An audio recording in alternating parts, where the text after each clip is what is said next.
Om Shanti. Good morning. आज प्यारे बाबा के मधुर महावाक्य सुनते हैं 16 मई 2025 के। आज प्यारे बाबा बोले, मीठे बच्चे, तुम्हारा लव एक बाप से है, क्योंकि तुम्हें बेहद का वर्षा मिलता है। तुम प्यार से कहते हो मेरा बाबा। आज प्रश्न बाबा ने पूछा हम बच्चों से, किसी भी देहधारी मनुष्य के बोल की भेंट बाप से नहीं की जा सकती है। क्यों? उत्तर दिया है, क्योंकि बाप का एक एक बोल महावाक्य है। जिन महावाक्यों को सुनने वाले महान अर्थात पुरुषोत्तम बन जाते हैं, बाप के महावाक्य गुल गुल अर्थात फूल बना देते हैं। मनुष्य के बोल महावाक्य नहीं, उनसे तो और ही नीचे गिरते आए हैं। आज बाबा ने गीत दिया है, बदल जाए दुनिया न बदलेंगे हम। ओम शांति। गीत की पहली लाइन में कुछ अर्थ है, बाकी सारा गीत कोई काम का नहीं है। जैसे गीता में भगवान वाच मन मना भव मध्या जी भव, ये अक्षर ठीक है। इसको कहा जाता है आटे में नमक। अब भगवान किसको कहा जाता है, ये तो बच्चे अच्छी रीति जान गए हैं। भगवान शिव बाबा को कहा जाता है। शिव बाबा आकर शिवालय रचते हैं। आते कहाँ हैं? वैश्यालय में। खुद आकर कहते हैं, हे मीठे मीठे लाडले सिकी लदे रूहानी बच्चों, सुनती तो आत्मा है ना। जानते हो हम आत्मा अविनाशी हैं, यह देह विनाशी है। हम आत्मा अब अपने परम पिता परमात्मा से महावाक्य सुन रहे हैं। महावाक्य एक परम पिता परमात्मा के ही हैं, जो महान पुरुष पुरुषोत्तम बनाते हैं। बाकी जो भी महान आत्माएं गुरु आदि हैं, उनके कोई महावाक्य नहीं है। शिवोहम जो कहते हैं वह भी सही वाक्य है नहीं। अभी तुम बाप से महावाक्य सुनकर गुल गुल बनते हो। कांटे और फूल में कितना फ़र्क है, अभी तुम बच्चे जानते हो। हमको कोई मनुष्य नहीं सुनाते हैं। इस पर शिव बाबा विराजमान है। वह भी आत्मा ही है, परंतु उनको कहा जाता है परम आत्मा। अभी पतित आत्मा ही कहती हैं, हे परम आत्मा, आओ आकर हमको पावन बनाओ। वह है ही परम पिता परम बनाने वाला। तुम पुरुषोत्तम अर्थात सब पुरुषों में उत्तम पुरुष बनते हो। वह हैं देवताएं। परम पिता अक्षर बहुत मीठा है, सर्वव्यापी कह देते हैं तो मीठापन आता नहीं। तुम्हारे में भी बहुत थोड़े हैं जो प्यार से अंदर याद करते हैं। वह स्त्री पुरुष तो एक दो को स्थूल में याद करते हैं। यह है आत्माओं को परमात्मा को याद करना बहुत प्यार से। भक्ति मार्ग में इतना प्यार से पूजा नहीं कर सकते। वह लव नहीं रहता। जानते ही नहीं तो लव कैसे हो? अभी तुम बच्चों का बहुत लव है। आत्मा कहती है मेरा बाबा। आत्माएं भाई भाई है ना। हर एक भाई कहते हैं। बाबा ने हमको अपना परिचय दिया है, परंतु वह लव नहीं कहा जाता। जिससे कुछ मिलता है उसमें लव रहता है। बाप में बच्चों का लव रहता है, क्योंकि बाप से वर्षा मिलता है। जितना जास्ती वर्षा उतना बच्चे का जास्ती लव रहेगा। अगर बाप के पास कुछ भी प्रॉपर्टी है नहीं, दादे के पास है, तो फिर बाप से इतना लव नहीं रहेगा, फिर दादे से लव हो जाएगा। समझेंगे?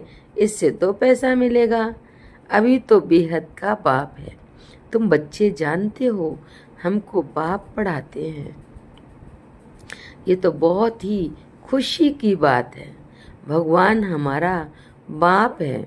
जिस रचता बाप को कोई भी नहीं जानते हैं, न जानने के कारण फिर अपने को बाप कह देते हैं।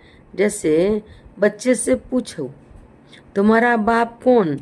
आखिरीन कह देते हैं हम। तभी तुम बच्चे जानते हो, उन सब बापों का बाप है जरूर। हमको जो अभी बेहद का बाप मिला है, उनका कोई बाप है नहीं। यह है ऊंचते ऊंच बाप। तो बच्चों के अंदर में खुशी रहनी चाहिए। उन यात्राओं पर जाते हैं तो वहाँ इतनी खुशी नहीं रहेगी, क्योंकि प्राप्ति कुछ है नहीं, सिर्फ दर्शन करने जाते हैं। मुफ्त में कितने धक्के खाते हैं। एक तो ये टिप्पण घिसी चप्पल, और फिर दूसरा पैसे की टिप्पण घिसती। पैसे बहुत खर्च करते, प्राप्ति कुछ नहीं। भक्ति मार्ग में अगर आमदनी होती तो भारतवासी बहुत साहूकार हो जाते। ये मंदिर आदि बनाने में करोड़ों रुपया खर्च करते हैं। तुम्हारा सोमनाथ का मंदिर एक नहीं था, सब राजाओं के पास मंदिर थे। तुमको कितने पैसे दिए थे? 5000 वर्ष पहले तुमको विश्व का मालिक बनाया था।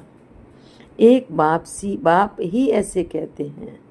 आज से 5000 वर्ष पहले तुमको राजयोग सिखाकर ऐसा बनाया था।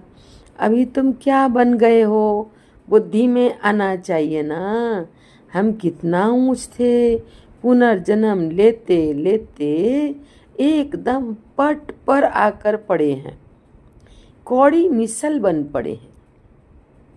फिर अभी हम बाबा के पास जाते हैं, जो बाबा हमको विश्व का मालिक बनाते हैं। यह एक ही यात्रा है। जबकि आत्माओं को बाप मिलते हैं तो अंदर में वो लव रहना चाहिए। तुम बच्चे जब यहाँ आते हो तो बुद्धि में रहना चाहिए कि हम उस बाप के पास जाते हैं, जिनसे हमको फिर से विश्व की बादशाही मिलती है। वह बाप हमको शिक्षा देते हैं, बच्चे दैवी गुण धारण करो, सर्वशक्तिवान पतित पावन मुझ बाप को याद करो। मैं कल्प कल्प आकर कहता हूँ कि मामेकम याद करो तो विकर्म विनाश होंगे। दिल में ये आना चाहिए, हम बेहद के बाप के पास आए हैं। बाप कहते हैं मैं गुप्त हूँ, आत्मा कहती है मैं गुप्त हूँ। तुम समझते हो।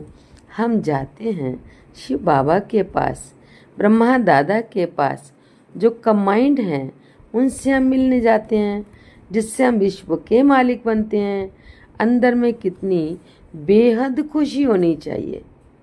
जब मधुबन में आने के लिए अपने घर से निकलते हो तो अंदर में गद गद होना चाहिए। बाप हमको पढ़ाने के लिए आया है, हमको दैवी गुण धारण करने की युक्ति बताते हैं। घर से निकलते समय ही अंदर में यह खुशी रहनी चाहिए। जैसे कन्या पति के साथ मिलती है तो जेवर आदि पहनती है तो मुखड़ा ही खिल जाता है। वह मुखड़ा खिलता है दुख पाने के लिए, तुम्हारा मुखड़ा खिलता है सदा सुख पाने के लिए। तो ऐसे बाप के पास आने समय कितनी खुशी होनी चाहिए। अभी हमको बेहद का बाप मिला है। सतयुग में जाएंगे फिर डिग्री कम हो जाएगी। अभी तो तुम ब्राह्मण ईश्वरीय संतान हो, भगवान बैठ पढ़ाते हैं।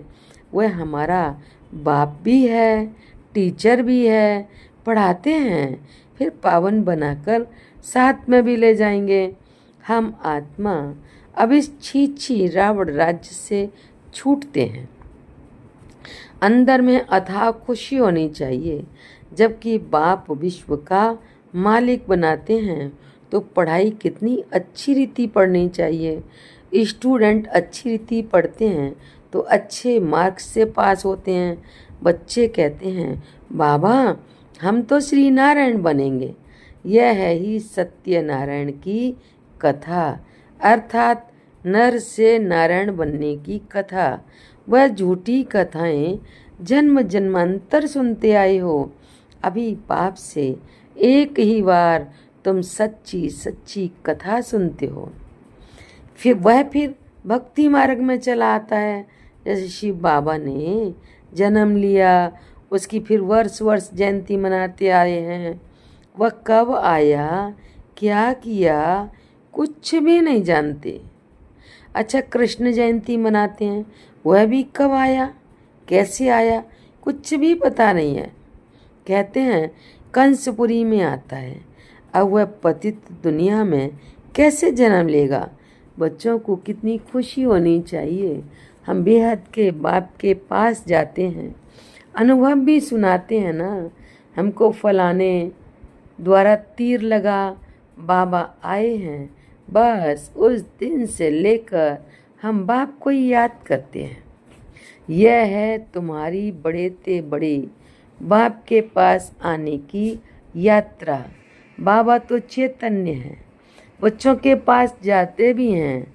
वह है जड़ यात्राएं। यहाँ तो बाप चैतन्य है। जैसे हम आत्मा बोलती हैं, वैसे वह परमात्मा बाप भी बोलते हैं शरीर द्वारा। यह पढ़ाई है भविष्य की जन्म शरीर निर्वाह के लिए, वह सिर्फ इस जन्म के लिए। अब कौन सी पढ़ाई पढ़नी चाहिए, वह कौन सा धंधा करना चाहिए। बाप कहते हैं दोनों करो। सन्यासियों मिसल घर बार छोड़ जंगल में नहीं जाना है। यह तो प्रवृत्ति मार्ग है ना। दोनों के लिए पढ़ाई है। सब तो पढ़ेंगे भी नहीं, कोई अच्छा पढ़ेंगे, कोई कम। कोई को एकदम झट तीर लग जाएगा, कोई तो तवाई मिसल बोलते रहेंगे। कोई कहते हैं हाँ हम समझने की कोशिश करेंगे, कोई कहेंगे यह तो एकांत में समझने की बातें हैं, बस फिर गुम हो जाएंगे। कोई को ज्ञान का तीर लगा तो झट आकर समझेंगे। कोई फिर कहेंगे हमको फुर्सत नहीं, तो समझो तीर लगा नहीं। देखो बाबा को तीर लगा तो फट से छोड़ दिया, समझा बादशाही मिलती है। उनके आगे यह क्या है, हमको तो बाबा से राजा ही लेनी है। अभी बाप कहते हैं वह धंधा आदि भी करो, सिर्फ एक हफ्ता ये अच्छी रीति समझो। ग्रस्त व्यवहार भी संभालना है, रचना की पालना भी करनी है। वह तो रचकर फिर भाग जाते हैं।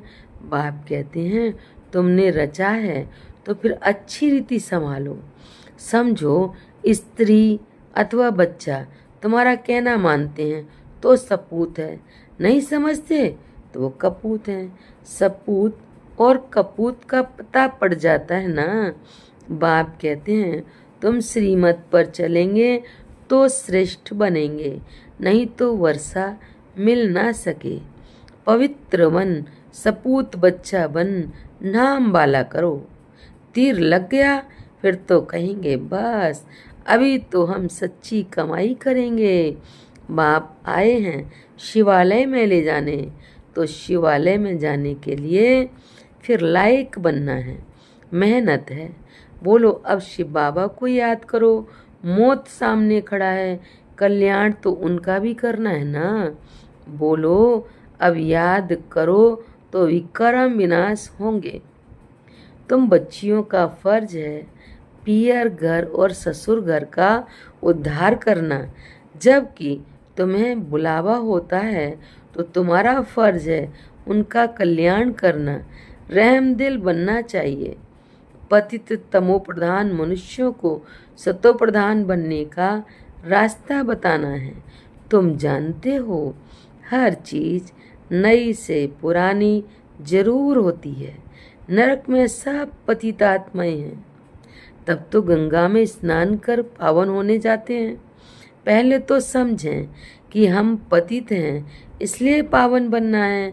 बाप आत्माओं को कहते हैं, मुझे याद करो तो तुम्हारे पाप नष्ट हो जाएंगे। साधु संत आदि जो भी हैं, सबको ये मेरा पैगाम दो कि बाप कहते हैं मुझे याद करो। इस योग अग्नि से अथवा याद की यात्रा से तुम्हारी खाद निकलती जाएगी। तुम पवित्र बन मेरे पास आ जाएंगे। मैं तुम सबको साथ ले जाऊंगा।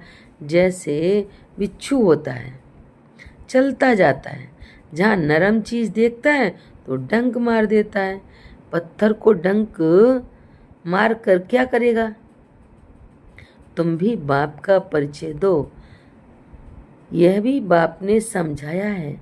मेरे भगत कहाँ रहते हैं? शिव के मंदिर में, कृष्ण के मंदिर में, लक्ष्मी नारायण के मंदिर में भगत मेरी भक्ति करते रहते हैं। तो बच्चे हैं तो बच्चे ना, मेरे से राज्य लिया था, अब पूज्य से पुजारी बन गए हैं। देवताओं के भगत हैं ना। नंबर 1 है शिव की अव्यभिचारी भक्ति। फिर गिरते गिरते अभी तो भूत पूजा करने लग पड़े हैं। शिव के पुजारियों को समझाने में सहज होगा। यह सब आत्माओं का बाप शिव बाबा है। स्वर्ग का वर्षा देते हैं। अभी बाप कहते हैं, मुझे याद करो तो विक्रम विनाश होंगे। हम तुमको पैगाम देते हैं। अब बाप कहते हैं, पतित पावन ज्ञान का सागर मैं हूँ। ज्ञान भी सुना रहा हूँ, पावन बनने के लिए योग भी सिखा रहा हूँ, ब्रह्मा तन से मैसेज दे रहा हूँ, मुझे याद करो। अपने 84 जन्मों को याद करो। तुमको भगत मिलेंगे मंदिरों में और फिर कुंभ के मेले में, वहाँ तुम समझा सकते हो पतित पावन गंगा है या परमात्मा। तो बच्चों को ये खुशी रहनी चाहिए कि हम किसके पास जाते हैं। कितना साधारण है, क्या बड़ाई दिखाएं। शिव बाबा क्या करे जो बड़ा आदमी दिखाई पड़े। सन्यासी कपड़े तो पहन नहीं सकते। बाप कहते हैं, मैं तो साधारण तन लेता हूँ। तुम ही राय दो कि मैं क्या करूं। इस रथ को क्या श्रृंगारूं? वह हुसैन का घोड़ा निकालते हैं, उनको श्रृंगारते हैं। यहाँ शिव बाबा का रथ फिर बैल बना दिया है। बैल के मस्तक में गोल गोल शिव का चित्र दिखाते हैं। अब शिव बाबा बैल में कहाँ से आएगा? भला मंदिर में बैल क्यों रखा है? शंकर की सवारी करते हैं। सूक्ष्म बतन में शंकर की सवारी होती है क्या? ये सब है भक्ति मार्ग जो ड्रामा में नूंद है। अच्छा, मीठे मीठे सिकी लदे बच्चों प्रति माता पिता बाप दादा का याद प्यार और गुड मॉर्निंग। रूहानी बाप की रूहानी बच्चों को नमस्ते। हम रूहानी बच्चों की रूहानी बाप दादा को नमस्ते नमस्ते नमस्ते। शुक्रिया बाबा, शुक्रिया। धारणा के लिए मुख्य सार है, पहली पॉइंट है, अपने आप से प्रतिज्ञा करनी है कि हम अभी सच्ची कमाई करेंगे, स्वयं को शिवालय में चलने के लायक बनाएंगे, सपूत बच्चा बनकर श्रीमत पर चलकर बाप का नाम वाला करेंगे। दूसरी पॉइंट, रहम दिल बन तमो प्रधान मनुष्यों को सतो प्रधान बनाना है, सबका कल्याण करना है। मौत के पहले सबको बाप की याद दिलानी है। आज प्यारे बाबा ने वरदान दिया है, हर मनुष्य आत्मा को अपने तीनों कालों का दर्शन कराने वाले दिव्य दर्पण भाव। स्पष्टीकरण है, आप बच्चे अब ऐसा दिव्य दर्पण बनो जिस दर्पण द्वारा हर मनुष्य आत्मा अपने तीनों कालों का दर्शन कर सके। उन्हें स्पष्ट दिखाई दे कि क्या था और अभी क्या हूँ, भविष्य में मुझे क्या बनना है। जब जानेंगे अर्थात अनुभव करेंगे व देखेंगे कि अनेक जन्मों की प्यास व अनेक जन्मों की आशाएं मुक्ति में जाने की व स्वर्ग में जाने की अभी पूर्ण होने वाली हैं, तो सहज ही बाप से वर्षा लेने के लिए आकर्षित होते हुए आएंगे। आज बाबा ने स्लोगन दिया है, एक बल एक भरोसा। इस पाठ को सदा पक्का रखो तो बीच भंवर से सहज निकल जाएंगे। अव्यक्त इशारे, रूहानी रॉयल्टी और प्योरिटी की पर्सनैलिटी धारण करो। बारिश क्वालिटी प्रत्यक्ष तब होगी जब आप अपनी प्योरिटी की रॉयल्टी में रहेंगे। कहाँ भी हद की आकर्षण में आंख ना डूबे। बारिश अर्थात अधिकारी, तो जो यहाँ सदा अधिकारी स्टेज पर रहते हैं, कभी भी माया के अधीन नहीं होते, अधिकारीपन के शुभ नशे में रहते, ऐसे अधिकारी स्टेज वाले ही वहाँ भी अधिकारी बनते हैं। अच्छा, ओम शांति, ओम शांति, ओम शांति।